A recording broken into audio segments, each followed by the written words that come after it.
बिस्मिल्लाहिर्रहमानिर्रहीम। कैसे हैं आप लोग? सब ठीक है? मैं हूं शाहिद महमूद और आप देख रहे हैं शाहिद व्लॉग्स। अच्छा, मैं पिछले दिनों आप लोगों के साथ याद होगा कि कुछ अर्सा पहले मैंने एक वीडियो अपलोड की थी न्यूजीलैंड के क्रेडिटेड एम्प्लॉयज़ हैं ना, उनके मुताल्लिक कि जी 2023 में क्या प्रोसीजर था। अब 2024 के अंदर एक न्यू अमेंडमेंट्स आई हैं जो मैंने आज आप लोगों के सामने सोचा कि आप लोगों को उसके बारे में भी आगाह कर दिया जाए, क्योंकि साथ साथ हम जॉब अपॉर्चुनिटीज़ के लिए भी एक पोर्टल को साथ लेकर चल रहे हैं कि जो भी एक बेनिफिशियल प्लेटफॉर्म हम चाहते हैं कि हमारा जो ये चैनल है और या हमारा ये प्लेटफॉर्म है, जो हमारी फैमिली है या हमारे चैनल्स के सब्सक्राइबर्स हैं, उनके लिए हम बेस्ट अपॉर्चुनिटीज़ जो भी होंगी या उनकी बेनिफिशियल जो भी इंफॉर्मेशन होगी वो यहाँ से शेयर करते रहेंगे। तो इसके लिए जनाब ये न्यूजीलैंड का एग्रीटेड एम्प्लॉयर वर्क वीज़ा AEWV के नाम से इसको कहा जाता है, शॉर्ट फॉर्म है। इसको जो है ना उसकी न्यू अमेंडमेंट्स आई 2024 के अंदर, और ये अमेंडमेंट्स आप न्यूजीलैंड की इमिग्रेशन की वेबसाइट के ऊपर भी जाकर देख सकते हैं। कुछ चीज़ें वहाँ पे मेंशन नहीं है जो हमने फिर डिफरेंट प्लेटफॉर्म से या डिफरेंट हमारे जो लिंक्स हैं जो हमने सर्च किए, गूगल से किया, हमने काफ़ी डिटेल्स निकाली, तो उसके बाद मैंने कहा ये सारी चीज़ें कंकॉर्डिनेट करके आप लोगों के सामने रखते हैं जी। अच्छा जी, इसकी ओवरव्यू थोड़ा सा देता हूँ, फिर मैं इन डिटेल लेकर जाऊँगा आपको कि कौन-कौन से फिर इसके प्रोसीजर्स हैं, सैलरीज़ कितनी हैं, कौन-कौन सी जॉब्स अवेलेबल हैं, आपकी फैमिली आपके साथ शिफ्ट कर सकती है या नहीं, अगर कर सकती है तो उसका क्या बेनिफिशियल होगा, आपके अगर स्टूडेंट वीज़ाज़ पे हैं तो वो कौन से प्रोसीजर पे जाएँगे, वो जो आपके जो एनुअल सैलरी कितनी रिक्वायरमेंट होगी, ये सारी चीज़ें मैं आप लोगों के साथ ना इन स्टेप्स डिटेल शेयर करूँगा। अब जनरल इसकी डिटेल वो आपको मैं पहले ऑलरेडी बता चुका हूँ या पिछली वीडियो में भी शायद सबको पता होगा, लेकिन मैं अब फिर बताता हूँ कि वो उतनी ही है 5 इयर्स की, कि once it is issued by the government of New Zealand, तो आपके इस वीज़ा की जो वैलिडिटी है वो 5 इयर्स है। बेस्ट फॉर्म इसमें क्या आ गई है? बेस्ट चीज़ इसमें ये आ गई है जनाब कि after 2 years of working there, you and your family whatever whoever is living with you in your family premises, आप लोग अप्लाई कर सकते हैं PR के लिए, परमानेंट रेजिडेंस के लिए, जस्ट 2 साल के बाद। अब इसमें बेनिफिट क्या है? बेनिफिशियल आप ये देखें ना कि 5 साल का वर्क वीज़ा आपको इशू हुआ और आप राइट आफ्टर 2 इयर्स 2 साल बाद ही आप और आपकी फैमिली परमानेंट रेजिडेंस के लिए अप्लाई कर लेंगे। तो परमानेंट रेजिडेंस का मुझे बताने की ज़रूरत नहीं है, माशाल्लाह आप सारे लोग समझदार हैं कि ये मतलब किधर को बात लेकर जाते हैं। आपका परमानेंट रेजिडेंस जब आप हो जाते हैं तो डेफिनेटली आपका वो वहाँ पे नेशनैलिटी का इशू भी क्लियर हो जाता है। अच्छा, इसमें जो अभी न्यूजीलैंड ने जो डिफाइन की है ना, वो सैलरी है पाकिस्तानी रुपीस को तकरीबन 13,75,000 रुपए की पर मंथ के हिसाब से। बड़ी अच्छी अपॉर्चुनिटी है। 8200 न्यूजीलैंड डॉलर्स के इक्विवेलेंट जो है ना वो मिनिमम वेजेस इन्होंने इशू किए हैं, जो कि 2024 के अंदर है। ये थोड़ी बढ़ भी गई है, पर और की डिटेल्स भी मैं आपको बताऊंगा कि फी घंटा कितने की आपको सैलरी वहाँ पे ऑफर हो रही है। तो एक बहुत अच्छी चीज़ है। अब इसमें अप्लाई जो करना है वो सारा कुछ हो गया। उसके बाद मैं कहता हूँ कि मोस्टली जो सी यहाँ पे जो जॉब्स हैं ना, उसका और बेनिफिट ये हो गया कि ये एक्रेडिटेड जो एम्प्लॉयर्स हैं, ये बेसिकली वो आपको इशू करते हैं। और अक्सर लोग मुझे पूछते हैं मेरे व्हाट्सएप पे भी, मेरे अपना जो मेरे पर्सनल नंबर पे भी, जो मेरे इन कांटेक्ट मेरे दोस्त हैं, वो मुझसे ये लाजमी पूछते हैं जी कि वो वीज़ा जो हमने अप्लाई किया उसकी डिटेल क्या है, हमें एक जगह से फ़लाँ जगह बंदे ने ऑफ़र किया है, तो क्या ये वीज़ा वैलिड है? फ़लाँ एजेंट हमसे इतने पैसे चार्ज कर रहा है और वो पूछ रहा है जी, वो हमें दे रहा है जी कि ये वर्क वीज़ा हमें न्यूज़ीलैंड का मिल रहा है। तो उन सब के लिए आज की वीडियो में मैं सारे जवाब क्लियर कट बताऊंगा, और मेरा नहीं ख्याल कि आज की वीडियो के बाद आपको किसी भी चीज़ की दोबारा पूछने की किसी से ज़रूरत पेश आएगी। पिछली वीडियो में मे भी मुझसे कुछ पॉइंट्स मिस हो गए हों, लेकिन वो फिर मैं पिछले एक्सपीरियंस या हिस्ट्री की बेस पे आज की वीडियो ज़रा थॉरली बनाऊंगा।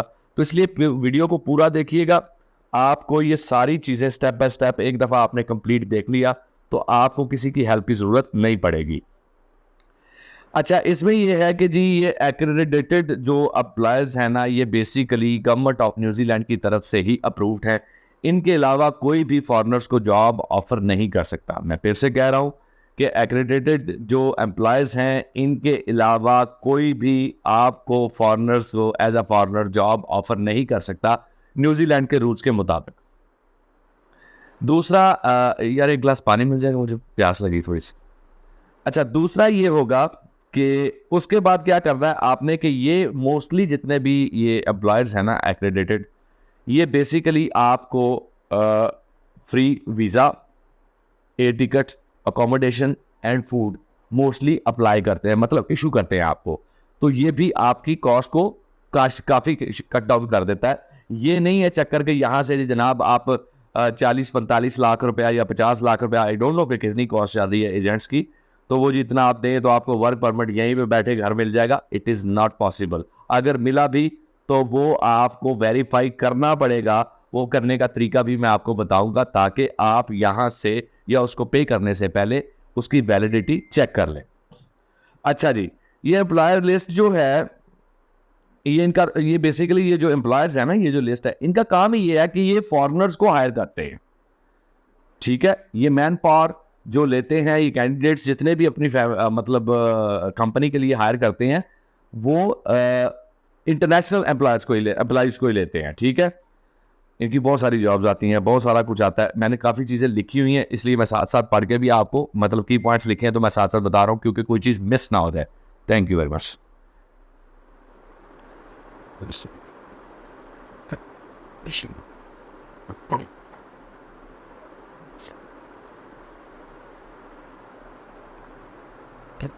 जी सॉरी, मुझे प्यास लग गई थी तो मैंने कहा पानी पी लूँ। अच्छा, उसके बाद ये जो 5 साल का वर्क परमिट आपको इशू होता है या वर्क वीज़ा इशू होता है, ये 3 साल के लिए एक्सटेंडेबल है। वो मतलब आप इसी पे रहते हुए इसको 3 साल के लिए मजीद एक्सटेंड कर सकते हो अगर आप पीआर के लिए नहीं जाते तो। कुछ लोग होते हैं जो नहीं जाते, तो इसलिए ज़रूरी नहीं है कि ये हो, और उनकी फैमिली को जो है ना वो पीआर अप्लाई 2 साल के बाद वो कर सकते हैं, वो डेफिनेटली ये ऑप्शन है। लेकिन वर्क वीज़ा जो है इज समथिंग एल्स, मतलब वर्क परमिट आपका जो है वो 3 साल के लिए एक्सटेंडेबल है। सैलरी जो है यहाँ पे जनाब फरवरी 2024 से पहले का जो था रेट जो इनका चल रहा था वो 29.66 न्यूजीलैंड डॉलर्स। मैं जितने भी डॉलर्स अब बोलूंगा ये यूएस डॉलर्स नहीं होगा, ये न्यूजीलैंड डॉलर होगा, तो काइंडली इसको मतलब डॉलर फॉर्म को आप अपने माइंड में रखिएगा। तो 29.66 डॉलर्स थी, लेकिन फरवरी 2024 के बाद ये रेट रिवाइज हो गया, अब ये हो गया 31.61 dollars minimum wages per hour की, एक घंटे की। एक घंटे के 31.61 डॉलर्स आपको पे किए जाते हैं। कैपिटल सिटी जो है यहाँ पे वेलिंगटन है, उस वहाँ पे थोड़ी सी वेजेस अप हैं। उसकी वजह क्या है, वहाँ पे आपके क्या नाम लेते हैं, जो रेजिडेंस है वो भी एक्सपेंसिव है, आपके अकोमोडेशंस भी एक्सपेंसिव है, तो इसी के साथ साथ वो सैलरी भी थोड़ी सी अप रखी है। ये 82,407 डॉलर्स है जो सैलरी चल रही है। अच्छा, ये एनुअल है, मैं एनुअल बता रहा हूँ 82,000। ठीक है, ये नहीं आपने समझना कि ये मैं पर मंथ की बता रहा हूँ, ये मतलब पर मंथ में बहुत ज़्यादा हो जाएगा, ये तो उसकी चल रही है। दूसरा, अगर ऑकलैंड में चले जाए तो 75,000, यानी इतना फ़र्क आ जाता है कि 5 से 7 हज़ार डॉलर का फ़र्क आ जाता है। ऑकलैंड सबसे नीचे है, मतलब वहाँ की सैलरी स्ट्रक्चर सबसे कम है, तो वो 75,000 है। और जो है ना वेलिंगटन, वहाँ पे 82,407 डॉलर्स, तो मतलब ये डिफरेंस उसमें आ जाता है। अब यहाँ पे आपको एक बात समझ आ जानी चाहिए कि जो भी जॉब आप वहाँ पे कर रहे हैं, तो वहाँ पे पर मंथ सैलरी इनके इन बिटवीन रहेगी, इनके दरमियान रहेगी। 75,000 75,000 डॉलर से 82,407 डॉलर्स, 82,407 डॉलर्स, इसके इन बिटवीन आपकी कोई भी सैलरी सेटल होगी, ये मिनिमम वेजेस में आ जाता है। फिर डिपेंड करता है आपका एक्सपीरियंस कितना है, आपका मतलब एम्प्लॉयर के साथ क्या मतलब है। ये मिनिमम बता रहा हूँ, तो मैक्सिमम इससे भी बढ़ सकती है, ये बात अपने ज़हन में रखिएगा। अच्छा जी, इसमें अब कॉस्ट कितनी आती है? मिसाल के तौर पे अब बंदा मोस्टली लोगों का क्वेश्चन होता है कि जी इस वीज़ा को अप्लाई करने के लिए कॉस्ट कितनी आएगी, तो वो $750 होती है जो बेसिकली कॉस्ट होती है, और इसका टाइम फ्रेम होता है 60 डेज, 60 दिन। 60 दिन के अंदर अंदर ये कंप्लीट हो जाता है, लेकिन मोस्टली ये 7 वीक के अंदर कंप्लीट हो जाता है, 49 डेज के अंदर। ड्यू टू एनी मतलब एक्सटर्नल फैक्टर्स कोई भी आ सकते हैं, आपकी एप्लीकेशन प्रोसेस थोड़ा डिले अगर हो जाता है, तो वो मैक्सिमम मैं आपको बता रहा हूँ कि 2 महीने के अंदर अंदर आपको ये इसका रिप्लाई आ जाता है, ये जो आपने वीज़ा अप्लाई किया है। फैमिली आपकी आपके साथ जो है ना वो ज्वाइन कर सकती है इस वर्क वीज़ा के ऊपर। ये एम्प्लॉयर वर्क वीज़ा जो है, एक्रेडिटेड जो वर्क वीज़ा, मैं उसकी बात कर रहा हूँ। अब यहाँ पे एक और वीज़ा भी इशू होता है, वो है एसेंशियल स्किल्ड वर्क वीज़ा। इसको ESWV के शॉर्ट फॉर्म में भी लिखा जाता है। ये जो है ना, ये दोनों के ऊपर मतलब ये टर्म्स अप्लाई होती हैं। ये एसेंशियल जो अगर होता है, एसेंशियल वर्क वीज़ा मतलब स्पेशल स्किल्स के हिसाब से ये भी एक फॉर्म निकाली गई है कि वीज़ा की दुनिया डिफरेंट फॉर्म्स हैं। एक एक्रेडिटेड जो है ना ये वर्क वीज़ा है, और दूसरा है अपना एसेंशियल स्किल वर्क वीज़ा। इसमें जो आपका पार्टनर है ना, उसको बड़ा फ़ायदा होगा। मिसाल के तौर पे आपको मिल गया, तो आपकी वाइफ या हस्बैंड जो आपके साथ जा रहे हैं, उनको ओपन वर्क वीज़ा मिल जाएगा। ओपन वर्क वीज़े का मतलब ये होता है, मैंने पहले भी एक दो वीडियोस में क्लियर किया था तुर्की के वर्क परमिट के ऊपर, जब मैंने डिस्कशन की थी तो आपको बताया था कि इसके अंदर आप कहीं भी किसी के पास भी जॉब कर सकते हैं, मतलब आपको कोई इशू नहीं। अब ओपन वर्क वीज़ा के लिए भी एक ग्रीन लिस्ट जारी करता है न्यूजीलैंड। न्यूजीलैंड में एक ग्रीन लिस्ट है एम्प्लॉयर्स की, और वहां पे जॉब्स की भी एक ग्रीन लिस्ट उसके अंदर आती है। ये इमिग्रेशन की वेबसाइट पे भी आपको ये ग्रीन लिस्ट मिल जाएगी, आप सर्च आउट करेंगे तो थोड़ा सा काम आप पे रख रहा हूँ, कुछ मैं अपनी तरफ से आपको डिटेल्स दे रहा हूँ, ताकि अगर आप उस पर सर्च करें तो ग्रीन लिस्ट जॉब जोन्स होगी ना, वहां पे आप इसको सर्च करेंगे तो आपको वो ग्रीन लिस्ट भी मिल जाएगी, जिसमें आप जाकर वो जॉब्स आपका पार्टनर सर्च करके अप्लाई कर सकता है। और मैंने मिनिमम वेजेस ऑलरेडी आपको बता दी हैं, तो ये एक बहुत बड़ा बेनिफिट है जो 2024 के अंदर हमें मिल रहा है। अब जॉब जो अवेलेबल है, मैं उनकी डिटेल सारी बताने लगा हूं। वो लोग जो कौन लोग इसमें अप्लाई कर सकते हैं इन जॉब्स के लिए, तो वो जी सॉफ्टवेयर इंजीनियर्स हैं, सॉफ्टवेयर डेवलपर्स हैं, गेम डेवलपर्स हैं, साइबर सिक्योरिटी इंजीनियर्स हैं, और उसके बाद सॉफ्टवेयर टेस्टर्स हैं, मैकेनिक ऑपरेटर्स हैं, मशीन ऑपरेटर्स हैं, फॉर्कलिफ्ट ऑपरेटर्स हैं, और उसके बाद क्रेन ऑपरेटर्स हैं, जेसीबी ऑपरेटर्स हैं, मशीन लाइन ऑपरेटर है, उसके बाद वेयर हाउस सुपरवाइजर है, और फिर उसके बाद सुपरमार्केट वर्कर्स हैं, कैशियर है, टीचर्स हैं, फ्रूट पिकर्स हैं, पोल्ट्री और फार्म वर्कर्स हैं, उसके बाद टाइल फिटर्स, उसके बाद delivery drivers, transport truck drivers, cleaners, receptionist, sales executives, tailors, nail technicians, और उसके बाद salon workers, butchers, construction helpers, welders, electricians, carpenters, masons, plumbers और ब्रिक लेयर्स। आप सोचे इसमें मेरा नहीं ख्याल कि कोई ऐसा रह गया होगा कि जो आपको मतलब उसमें फॉल आए। तो बहुत ओपन जॉब्स हैं, बहुत ज़्यादा जॉब्स हैं उन लोगों के लिए कि जो कि नॉर्मली, अगर मतलब मैं उनको सजेस्ट कर रहा हूँ, वो लोग जो नॉर्मली अभी ये इन जॉब्स के लिए ना मोस्टली यूएई, सऊदीया और यूएई में ज़्यादा जाते हैं, जो मेरे नॉलेज के हिसाब से हैं इन बेसिकली जॉब्स के ऊपर। वहाँ पे उनका सैलरी स्ट्रक्चर देखें और यहाँ पे देखें, डिफरेंस कितना है। अगर आप इनमें से किसी का भी इतना आपका एक्सपीरियंस है तो आप हमसे रब्ता कर सकते हैं। और एक और हमने एक सेटअप स्टार्ट किया अपनी टीम के साथ मिलके, वो इंशाल्लाह जल्द ही हम इसको कंप्लीट करने की कोशिश भी कर रहे हैं। लेकिन हमने प्लान अब ये कर लिया है कि बहुत से लोगों को सीवी और ये कवर लेटर्स का बहुत ज़्यादा प्रॉब्लम आता है, ये इंटरनेशनल फॉर्मेट में वो तैयार नहीं कर पाते, तो वो हम आपके लिए, अब मैंने एक टीम हायर की है जो कि हमारे लिए ये काम करेगी अंडर माय सुपरविजन। तो वो हम आपको रिज्यूम और cover letters according to the standards of the corresponding country, जिस कंट्री में आप अप्लाई कर रहे हैं उसके स्टैंडर्ड्स के हिसाब से आपको रिज्यूम और कवर लेटर बनाकर हम देंगे। ये जो रिज्यूमे होगी और कवर लेटर होगी, डेफिनेटली इसके आपको चार्जेस पे करना पड़ेंगे। तो वो जैसे ही भी हमारी कोई टीम का जितनी कॉस्ट होती है उसके हिसाब से हम फाइनलाइज करके आपको वो भी बता देंगे जब आप में से कोई अप्लाई करना चाहता होगा। तो ये चीज़ें भी मैं आपको साथ मैंने का बता दूं। सॉरी। उसके बाद कहाँ पे हम ये जॉब सर्च कहाँ पे कर सकते हैं, तो मैं आपको फिर बता देता हूं। seek.co.nz ये एक वेबसाइट है।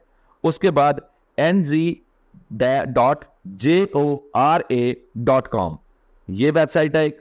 उसके बाद आ जाती है TradeMe TradeMe.co.nz, यहां पे भी आप सर्च कर सकते हैं। और उसके साथ आप लिंक्डइन, इंडीड, गूगल और ये ग्लासडोर जो है, ये तो डेफिनेटली मतलब आप सबको पता है कि यहाँ पे भी बहुत सारी जॉब्स आती हैं। अगर आपको कोई भी जॉब ऑफर कर, मतलब आपने अप्लाई किया और आपको जॉब ऑफर आ गई है, तो सबसे पहला काम आपने क्या करना है, आपने जो एम्प्लॉयर है जिसने आपको ऑफर लेटर भेजा है, इसको आपने उस लिस्ट में एक्रेडिटेड जो है ना एम्प्लॉयर लिस्ट जो है गवर्नमेंट ऑफ न्यूजीलैंड की तरफ से इमिग्रेशन की वेबसाइट के ऊपर आपको मिल जाएगी। फिर बता रहा हूँ, न्यूजीलैंड इमिग्रेशन की वेबसाइट के ऊपर आप जाएंगे, वहां से आपको इनके एम्प्लॉयज की लिस्ट मिलेगी, उसमें उसका नाम चेक करें, क्रॉस चेक करें। अगर वो वहां पे एनलिस्टेड है, then he is offering you a genuine job. Otherwise अगर वो वहां पे अनलिस्टेड नहीं है, तो स्ट्रेट अवे समझ लें आपके साथ स्कैम होने वाला है, आपको कोई ना कोई प्रॉब्लम फेस करनी पड़ सकती है। तो अपने फंड्स या अपनी डिटेल्स कभी मत शेयर कीजिएगा अकॉर्डिंग टू दैट प्रोसेस। उसके बाद एवरेज टाइम पीरियड कितना होता है कि जब ये अवेलेबिलिटी, मतलब ये एक्रेडिटेड जो है ना एम्प्लॉयर्स, इनके लिए भी एक टाइम फ्रेम दिया गया है कि अगर कोई शख्स आपके साथ अप्लाई कर रहा है तो उसको कितनी देर में आपने जवाब देना है। वो 1 से 3 मंथ का है। 1 से 3 मंथ के अंदर आपको जॉब का जवाब आ जाना चाहिए। अगर नहीं आया, then you should know that कि आपकी एप्लीकेशन रिजेक्ट हो गई है। बहुत से लोग ये भी सवाल पूछते हैं, जी मैंने अप्लाई किया, मैंने कमेंट्स अक्सर पढ़ता हूँ, मुझे इतना टाइम तो नहीं कर मिलता, जब मैं पढ़ता हूँ तो वहां पे लिखा होता है जी इतनी देर से हमने अप्लाई किया, अभी तक जवाब नहीं आया, तो क्या करना चाहिए। तो ये टाइम फ्रेम है 1 से 3 मंथ का, जो कि आपको वेट करना है। उसके दौरान अगर आपको जवाब नहीं आ जाता है, फेयर इनफ। अगर नहीं आता तो आपको ये करना होगा, मतलब आप समझ जाए कि ये रिजेक्ट होगी। अच्छा, इसके बाद क्या होता है, कहते हैं जी ये, अब एक और चीज मैं आपको बता देता हूं कि ये सारी चीजें तो मैंने बता दी, अब आपको इसके लिए क्या चाहिए होगा। जो आपको लिए चाहिए होगा ना इसमें, एक तो सीवी सबसे पहली बात, उसका कवर लेटर, और ये अकॉर्डिंग टू न्यूजीलैंड स्टैंडर्ड्स जो है ना वहां पे ग्रेडिंग स्ट्रक्चर न्यूजीलैंड का, उसके अकॉर्डिंगली ये मतलब लिखा होना चाहिए उसके अकॉर्डिंगली। ये नहीं है कि आप ये करेंगे जी पाकिस्तानी ग्रेडिंग स्ट्रक्चर हम अपना और अप्लाई कर दिया उधर न्यूजीलैंड में, तो वो उसको नहीं समझ पाएंगे, इसको आपको कन्वर्ट करना पड़ेगा, ये उनका स्टैंडर्ड। उसके बाद आपका कवर लेटर है, वो कवर लेटर सबको पता है। एक कवर लेटर बेसिकली होता क्या है, एक ऐसा पेज के ऊपर, एक पेज के ऊपर आप अपनी पूरी एक्सपीरियंस हिस्ट्री शॉर्ट फॉर्म में समराइज कर देते हैं। अब सॉरी, यहाँ पे मुझे थोड़ा सा प्रॉब्लम भी है, तो आपको भी ये बेयर करना पड़ेगा। अच्छा, वो क्या करेंगे आप उसको मतलब जब समराइज कर देते हैं, तो आपका कवर लेटर जो है ना, वो क्या होता है कि जब भी कोई एम्प्लॉयर आपकी सीवी या एप्लीकेशन देखता है, तो वो पूरी सीवी पढ़ने की बजाय वो कवर लेटर चेक करता है और उसमें आपको आपकी मेथ स्किल्स का पता चल जाता है। तो वो अगर तो उसको सूटेबल लगती है, अट्रैक्टिव लगती है, तो then he will go for the CV and details in the resume. अगर नहीं, तो वहीं से आपको रिजेक्ट कर देगा। बेसिकली इसका पर्पस ये होता है। अच्छा, उसके बाद आ जाता है जी कि डॉक्यूमेंट्स कौन कौन से रिक्वायर्ड है। सीवी आपको मैंने बता दिया, कवर लेटर बता दिया, फोटोग्राफ्स वाइट बैकग्राउंड के साथ, आपको पता है पासपोर्ट जो के लिए अप्लाई करते हैं हम, वो। उसके बाद पासपोर्ट की scan copy, validity minimum 6 months. उसके बाद पुलिस क्लियरेंस सर्टिफिकेट होगा, पीसीसी भी जिसको बोलते हैं, ये आपने देना है। मेडिकल रिपोर्ट्स हैं कि आप वहाँ पे मतलब आपने अपनी फिटनेस रिपोर्ट सारी बनानी है जो बेसिक है। ये ना होना कि आप अगर वहाँ पे न्यूजीलैंड की गवर्नमेंट को ये भी एक कॉन्शियस होते हैं कि आप उनकी जो हेल्थ मेडिकल पॉलिसी है उसके ऊपर ज़्यादा आपका बोझ ना पड़े। और उसके बाद आपका जॉब ऑफर लेटर होगा जो एम्प्लॉयर की तरफ से आएगा, और साथ आपका जॉब एक्सपीरियंस सर्टिफिकेट्स आपके उस जॉब ऑफर या जॉब लेटर के अकॉर्डिंगली होने चाहिए। ये नहीं है कि उसने आपको कैशियर की जॉब के लिए आपको हायर किया और आपका जो एक्सपीरियंस सर्टिफिकेट्स हैं वो सारे मैकेनिकल की जॉब्स के हैं, तो वो definitely it will not work for the work visa approval. आपके वो अकॉर्डिंगली होने चाहिए। अच्छा, इसमें 7 महीने का 7 वीक्स लग जाते हैं, 7 हफ्ते लग जाते हैं। 49 डेज में इसका प्रोसेस कंप्लीट हो जाता है। यहाँ पे मैं आपको एक बात बता दूं, अब होता क्या है, एक्चुअल प्रोसेस को गौर से समझिएगा। जब एम्प्लॉयर आपको शॉर्ट कर लेता है ना, मतलब शॉर्ट लिस्ट कर लेता है, आपको हायर कर लेता है, तो आपको एक जॉब ऑफर लेटर भी भिजवा देगा, आपका एग्रीमेंट भी आपको सेंड करेगा, और साथ ही वो वर्क वीजा एप्लीकेशन अपने पास से, अपनी तरफ से प्रोसेस में डाल देगा।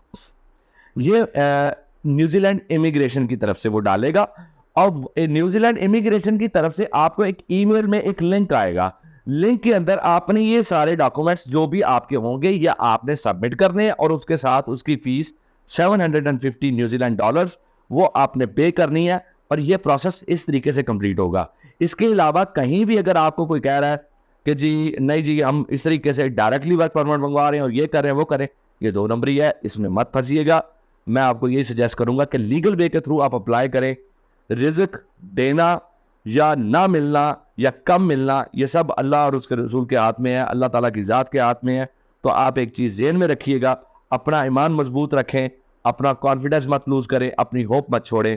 ला तकनतु मिन रहमतिल्लाह, अल्लाह की रहमत से कभी मायूस नहीं होना चाहिए। आप अप्लाई करेंगे, अल्लाह करे, मेरी दुआ है कि जितने भी आप लोग इंटरनेशनल जॉब्स की सर्चेज में हैं, अगर आप अप्लाई करते हैं तो आप सबको ऑफर लेटर्स आपके हिसाब से या आपको जॉब्स मिले और सब अच्छा कमाएं। हमारे लिए भी दुआ किया करें और आपकी जितनी भी सपोर्ट है मॉरल जो हमें लाइक्स की सूरत में या कमेंट्स की सूरत में मिलती है उसका बहुत बहुत शुक्रिया। और हमारे चैनल को सब्सक्राइब कीजिएगा, दुआ में याद रखिएगा, अपना ख्याल रखिएगा।